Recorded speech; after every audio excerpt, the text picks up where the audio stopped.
कक्षा 9 के प्यारे बच्चों, नमस्कार। कक्षा 9 गणित में हमारा पाठ 14 सांख्यिकी चल रहा है, जिसमें प्रश्नावली 14.2 हम कर रहे हैं। इससे पहले हमने कुछ प्रश्न आपको करने के लिए दिए थे, शायद आपने कर लिए होंगे। प्रश्न नंबर 4 हमने नहीं दिया था क्योंकि थोड़ा अलग था। 5 तक हमने दिए थे, लेकिन 4 वाला प्रश्न नंबर 4 नहीं दिया था। तो छुट्टियों के बाद आपसे मुलाकात करने का मौका मिल रहा है आज। तो आज हम आपको प्रश्न नंबर 4 के बारे में थोड़ा चर्चा करते हैं। ठीक है, प्रश्न नंबर 4 आपके सम्मुख है कि एक पौधे की 40 पत्तियों की लंबाई 1 मिलीमीटर तक शुद्ध मापी गई है और प्राप्त आंकड़ों को निम्नलिखित सारणी में निरूपित किया गया है। ये सारणी देख रहे होंगे आप। सारणी है लंबाई मीटर में, पत्तियों की संख्या 118 से 126 मिलीमीटर तक जो पत्तियां हैं वो तीन हैं। 127 से 135 मिलीमीटर तक जो पत्तियां हैं वो 5 हैं। 136 से 144 मिलीमीटर तक जो पत्तियां हैं वो 9 हैं। 145 से 153 मिलीमीटर तक जो पत्तियां हैं वो 12 हैं। 154 से 162 मिलीमीटर तक जो पत्तियां हैं वो 5 हैं। 163 से 171 मिलीमीटर तक लंबाई की जो पत्तियां हैं वो 4 हैं। 172 से 180 मिलीमीटर लंबाई तक जो पत्तियां हैं सबसे लंबी हैं वो 2 हैं। ठीक है, 8 का अंतराल यहाँ पर दिख रहा है आपको। एक वर्ग अंतराल वाली सारणी है। तो वर्ग अंतराल वाली सारणी है, तो अब देखिए इसमें कुछ प्रश्न दिए हुए हैं। दिए हुए आंकड़ों को निरूपित करने वाला एक आयतचित्र बनाइए, क्योंकि आयतचित्र ही बनेगा इसमें। क्या इन्हीं आंकड़ों को निरूपित करने वाला कोई अन्य उपयुक्त आलेख है, ये पूछा गया है। और क्या यह निष्कर्ष सही है कि 153 मिलीमीटर लंबाई वाली पत्तियों की संख्या सबसे अधिक है, तो क्यों। ठीक है, जो भी आप कारण देंगे हाँ या नहीं, उसका ये भी देना है कि क्यों। अच्छा, अब देखिए वापस जो समस्या है सारणी में है।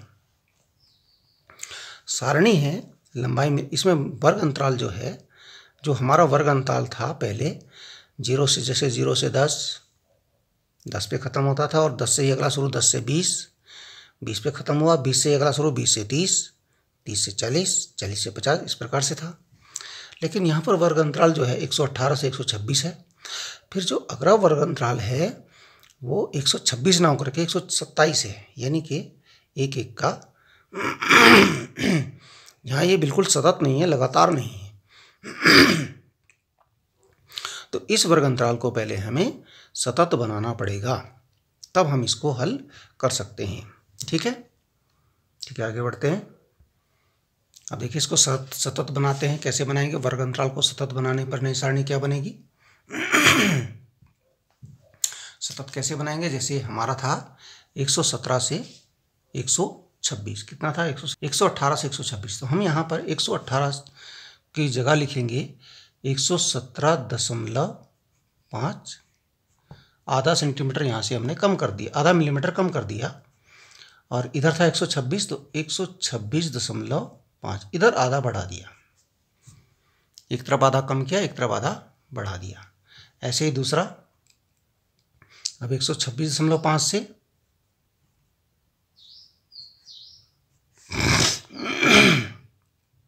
127 से 135 था, तो 135.5।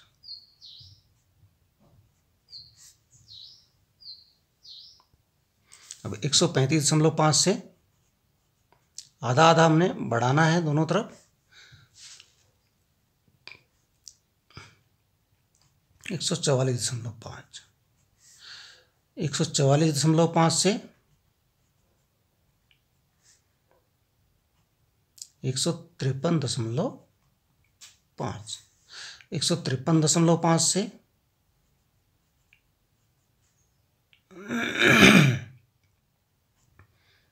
159.5 और 162.5, 162.5 से 171.5 और 171.5 से 180.5, ये इसका वर्ग अंतराल बनेगा। अब यहाँ 9 का अंतराल आ जाएगा। तो सबसे पहले पत्तियों की संख्या थी 3, उसके बाद कितनी कितनी थी, 3 के बाद 5, फिर 9, फिर 12। पत्तियों की संख्या सेम रहेगी, यहाँ चेंज नहीं करेंगे। फिर 5, फिर 4, फिर 2। इस प्रकार से पत्तियों की संख्या बढ़ेगी।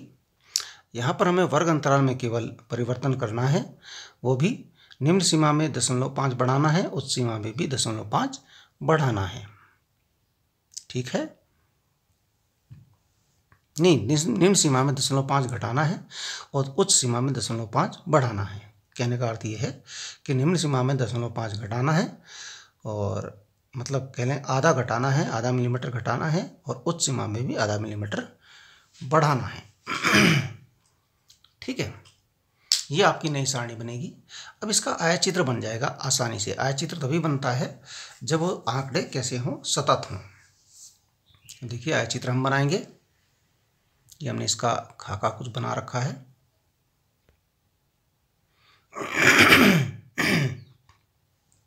इससे आप पहले से ही परिचित हैं। ये हो गया आपका एक्स अक्ष, ये आपका वाई अक्ष। ये आपने बनाना है, हमने बना रखा है पहले से ही।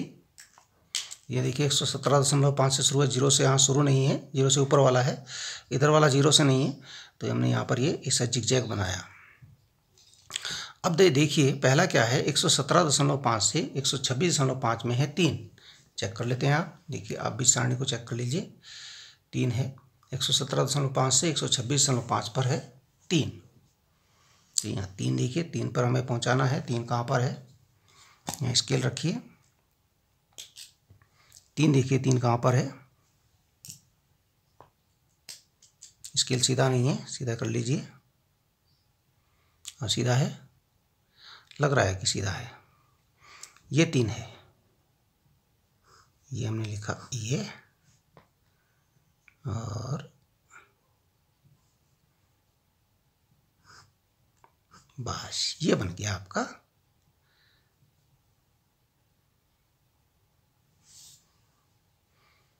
ठीक है, 126.5 से 135.5 कितना है, देखिए वो 5 है, तो 5 तक बनाइए।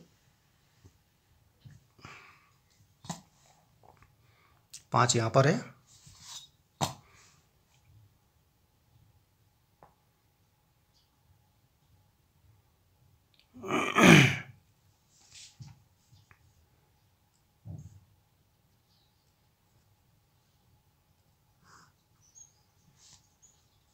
स्केल सीधा रहना चाहिए आपका।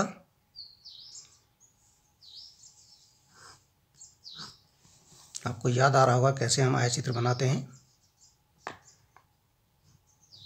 तो इसी प्रकार से आपने पूरा आयतचित्र बनाना है। ठीक है, यहाँ पर आपने पैमाना लिखना है। पैमाना क्या लिखेंगे, एक्स अक्ष पर 1 सेंटीमीटर बराबर कितना है, कितने कितने का अंतराल है, 9 का अंतराल है। 1 सेंटीमीटर बराबर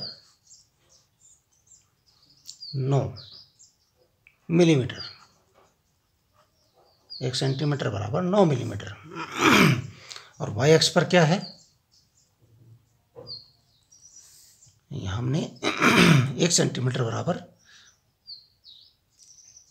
1 पत्ती, 1 सेंटीमीटर बराबर 1 पत्ती। ठीक है, बस इस प्रकार से आपने ये काम करना है। ठीक है, अब इसमें 2 प्रश्न और हैं कि क्या इससे कोई अन्य उपयुक्त आलेख बन सकता है। क्योंकि हाँ, कौन सा बन सकता है, बारंबारता बहुभुज।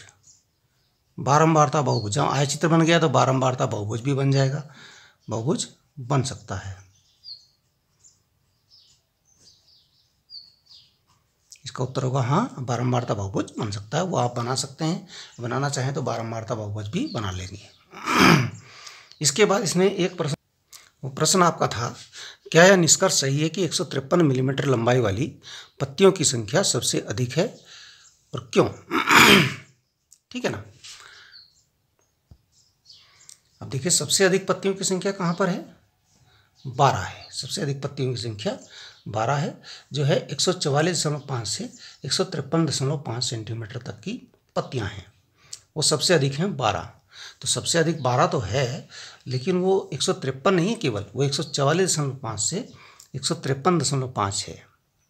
ठीक है ना, यह सही नहीं है कि 100, देखिए क्या लिखेंगे यह सही नहीं है कि 153 सेंटीमीटर, सॉरी मिलीमीटर लिखेंगे, मिलीमीटर लंबाई वाली पत्तियों की संख्या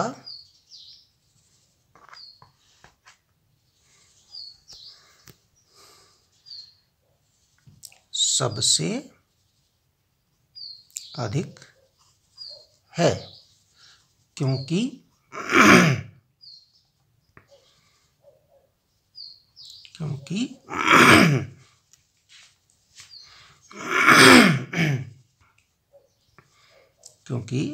वर्ग अंतराल में यह स्पष्ट नहीं है,